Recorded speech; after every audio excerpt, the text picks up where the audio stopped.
ለዜናው ልደት አበበን አመሰግናለሁ። አድማጮቻችን እዚህ ስቱዲዮ ከገባን በኋላ ደግሞ በሰበር የመንግስት ኮሚኒኬሽን ያወጣው አንድ ዜና አለ። በጠቅላይ ሚኒስትር አብይ አህመድ የተመራው ዘመቻ ለህብረ ብሔራዊ አንድነት የተባለው ጥምር ጦር ዋናውን የወልዲያ መቀሌ ጎዳና መቁረጡን አስታውቋል።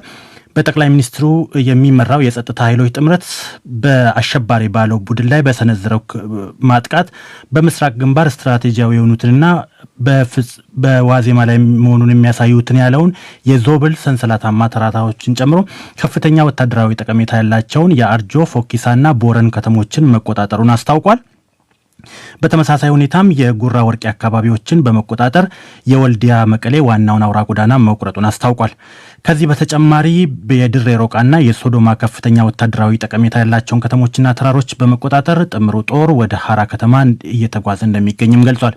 በውጫሌ ግንባር ደግሞ በአምባሰል ከፍተኛ ተራራማ ጨምሮ የሮቢትና ጎልቦን እንዲሁም በወረባቡ ወረዳ የሚሌ ኮትቻን በሀብሩ ወረዳ የኮልቦን መርካታና የፋጂ አካባቢዎችን በመቆጣጠር ወደ መርሳ ከተማ እየገሰገሰ እንደሚገኝ የመንግስት ኮሚኒኬሽን ማምሻውን ባወጣው መግለጫው አስታውቋል።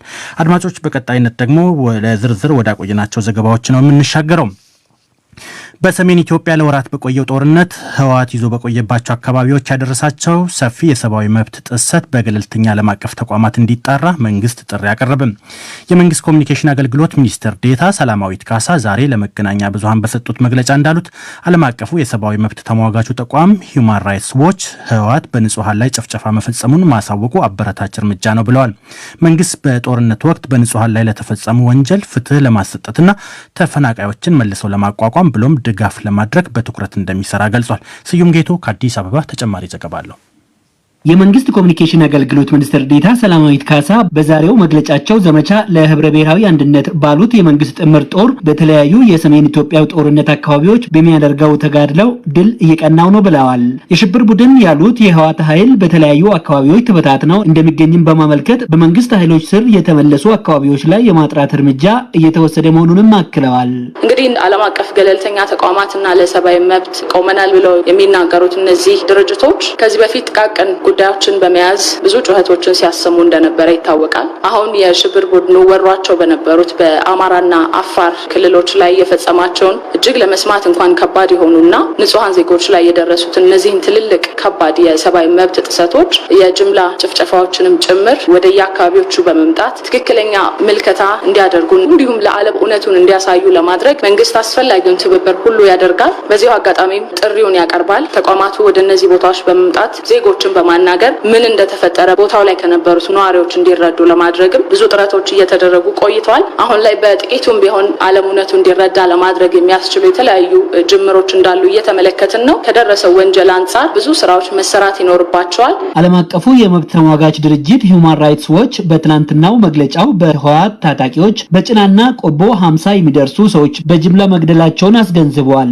መንግስት መሰል ተግባራት በታጣቂዎች አስቀድሞም እንደሚከወን ሲወተውት ቆይቷል ያሉት ሚኒስትር ዴኤታዋ ይህንኑ ወንጀል ለዓለም አቀፉ ማህበረሰብ በቀጣይነትም ለማስገንዘብ መንግስት ያላሰለሰ ጥረት ያደርጋልም ያሉት የሽብር ቡድኑ ይዟቸው የነበሩና አሁን ነጻ የወጡ አካባቢዎች ላይ ከፍተኛ የሆነ ሰብአዊ መብት ጥሰቶችን ሲያካሄድ እንደነበረ ንጹሃን ዜጎችንም በጅምላ እስከ መጨፍጨፍ የደረሰ ብዙ ዘግናኝ ወንጀሎች ሲፈጸሙ እንደነበረ ተመልክተናል። ትላንትና ታህሳስ 1 የዓለም አቀፍ የሰብአዊ መብቶች ቀን ተከብሮ ውሏል። እንደምታውቁት በዚሁ ዕለት ደግሞ ሂውማን ራይትስ ዎች አንድ ጥናትን አውጥቷል።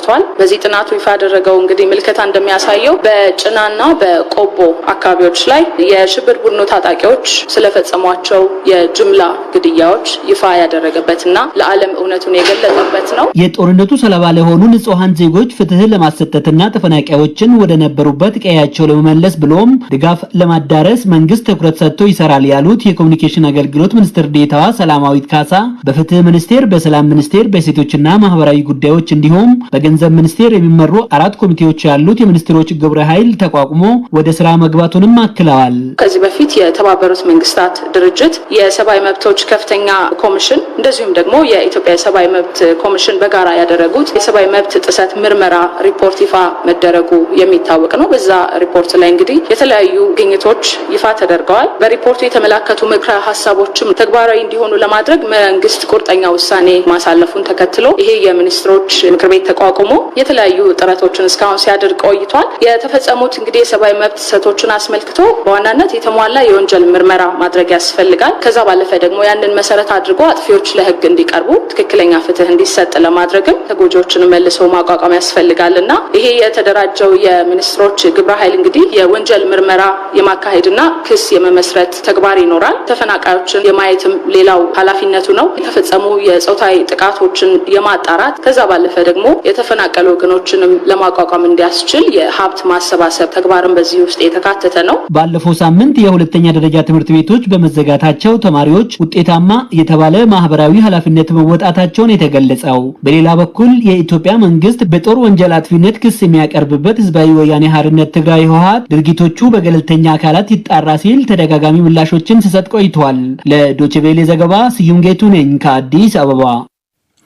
ስለ ሰብአዊ መብቶች ማስተማርን እንዲሁም ማስተዋወቅና በቀረቡ ፊልሞች ላይ የተዳሰሱ የሰብአዊ መብት ጉዳዮች ላይ ውይይት ያደረገ የኢትዮጵያ የሰብአዊ መብቶች የፊልም ፌስቲቫል በ3 ከተሞች ሲከናወን ቆይቶ ተጠናቀቀም።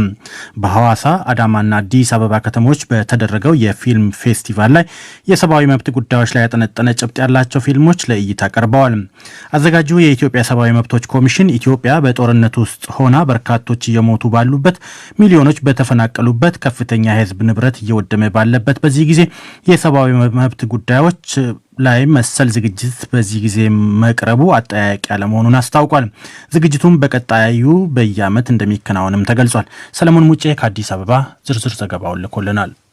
የኢትዮጵያ ሰብአዊ መብቶች ኮሚሽን ለመጀመሪያ ጊዜ ባዘጋጀው በዚህ ዝግጅት ላይ በአዳማ በሐዋሳና በአዲስ አበባ ከተሞች 8 የሙሉ ጊዜ አጫጭርና ዘጋቢ ፊልሞች ቀርበው ውይይትም ተደርጎባቸዋል። ዓላማውን በተመለከተ የኢትዮጵያ ሰብአዊ መብቶች ኮሚሽን የበላይ ኃላፊ ዶክተር ዳንኤል በቀለ ይህንን ያስረዳሉ። የኢትዮጵያ የሰብአዊ መብቶች ፊልም ፌስቲቫል ፕሮግራም ዓላማው በዋነኛነት ስለ ሰብአዊ መብቶች ግንዛቤ መፍጠር፣ ትምህርት ማስተማር፣ ማስተዋወቅ፣ ፊልሙን መነሻ በማድረግ ደግሞ በፊልም ውስጥ በተነሱ የሰብአዊ መብት ጉዳዮች ላይ ውይይት፣ የሀሳብ ልውውጥ፣ ክርክር እንዲደረግባቸው ያግዛል በሚል እምነት ነው። በሌላ በኩል ደግሞ ፊልምን ብቻ ሳይሆን ሌሎች ኪነ ጥበቦችም ለሰብአዊ መብቶች ግንዛቤ መስፋፋት ትልቅ አስተዋጽኦ ስላላቸው ሰብአዊ መብትን ያተኮሩ የፊልም ስራዎች፣ የኪነ ጥበብ ስራዎች እንዲሰሩም ለማበረታታት ጭምር ነው። ስለዚህ በአንድ በኩል የሰብአዊ መብቶች ባህል ለመፍጠር አስተዋጽኦ ይኖረዋል። የኪነ ጥበብ ስራንም ደግሞ ከሰብአዊ መብት ጋር ያገናኛል። የዓለም አቀፍ የሰብአዊ መብቶች ቀን በኢትዮጵያ ለ33ኛ ጊዜ ትናንት ተከብሯል። በዚሁ ዕለት በተደረገው የሰብአዊ መብቶች የፊልም ፌስቲቫል ላይ ለእይታ ከቀረቡ ፊልሞች መካከል አንደኛው ቁራኛዬ የተባለው ፊልም ነው። የፊልሙን ባለቤት ሞገስ ታፈሰን የፍርድ ሂደትንና የመብት ጥበቃን ከዝግጅቱ ጋር ለማስተሳሰር የተሞከረበትን መንገድ ጠይቀናቸዋል።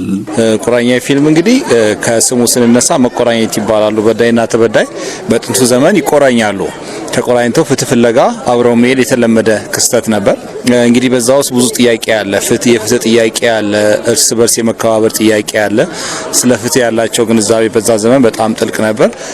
በአጠቃላይ እንግዲህ የፍትህ ስነ ስርዓትን ይዳስሳል፣ የሴቶችን መብት በተለይ ያነሳል፣ የሰብአዊነት ግንዛቤ እርስ በርሳቸው ምን ያህል እንደሚጠባበቁና እንደሚከባበሩ የሚያሳይ ታሪክ ነው። ከዛ ጋር በተያያዘ እንግዲህ ፊልሙ ተጋብዞ ቀርቧል ማለት ነው። በዚህ እይታ እንደገና ደግሞ ኦዲየንሱ ሲያየው እንደገና ማሰብና መጠየቅ ችሏል። ማን ነበረን? ፍትህ ድሮ እንዴት ነበረ? ወደፊት ነው ሄድነው ወደ ኋላ? የድሮ ፍትህ እንደዛ የገነነ ከነበረ ሰው ፍትህን፣ ፍርድን፣ ሰብአዊነትን የሚያውቅ ከሆነ የሰው መብት በምንም አይነቱ ማይጥስ ከሆነ ዛሬ የት ነው ያለ ነው? ሁነቱ እየተከናወነ ያለው በኢትዮጵያ ጦርነት ተከስቶ በርካቶች በሞቱበት፣ ለአካል ጉዳት በተዳረጉበት፣ ከፍተኛ የንብረት ውድመት በደረሰበት፣ ሚሊዮኖች ከቀያቸው በተፈናቀሉበት፣ ማንነትን መሰረት ያደረጉ ጥቃቶች በተበራከቱበት ወቅት ላይ ነው። ታዲያ በዚህ ጊዜ ይህንን መሳዩን ዝግጅት ማድረግ ተገቢ ነው ወይ በሚል ለአዘጋጆቹ ጥያቄ ቀርቦ ነበር።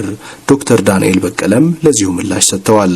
አሁን ያለንበት ጊዜም ራሱ ቢሆንም ይህንን የበለጠ እንድንነጋገርበት፣ ስለ ሰብአዊ መብት የበለጠ እንድናነሳ፣ የበለጠ እንድንከራከር፣ የበለጠ እንድንወያይ፣ የበለጠ እንድንማማር ምክንያት ይሆነናል እንጂ ከሰብአዊ መብት ስራ የምንሸሽበት አይደለም። ምክንያቱም እንደምታውቁት ሀገራችን ውስጥ በጣም በርካታ ኢትዮጵያውያን ኢትዮጵያውያን ወንድሞቻችን፣ እህቶቻችን፣ አባቶቻችን፣ እናቶቻችን ከፍተኛ ህመም ውስጥ፣ ስቃይ ውስጥ፣ ችግር ውስጥ እንዳሉ ፈጽሞ አንረሳውም። ስለዚህ ያለንበት ወቅት የዚህ አይነት ሀገራችን ኢትዮጵያ ከባድ ፈተና የገጠማት ወቅት መሆኑን ፈጽሞ አንረሳውም። ስለዚህ የበለጠ አስፈላጊ የሚሆንበት ጊዜ ነውና ያንን አንረሳም። የኢትዮጵያ ሰብአዊ መብቶች ጉባኤ ኢሰመጉ እኩልነትን መሰረት ያደረገ የሰብአዊ መብቶች መረጋገጥ በሚል ሐሳብ ትናንት የተከበረውን ዓለም አቀፍ የሰብአዊ መብቶች ቀንን አስመልክቶ ባወጣው አጭር መግለጫ መንግስት የሰብአዊ መብቶችን ማክበር ማስከበርና ያለበትን አጠቃላይ ኃላፊነት ለመወጣት ከመቼውም ጊዜ በበለጠ መስራት አለበት ብሏል። የኢትዮጵያ የሰብአዊ መብቶች የፊልም ፌስቲቫልም ከዚህ በኋላ በየዓመቱ እንደሚከናወን አዘጋጆቹ ተናግረዋል።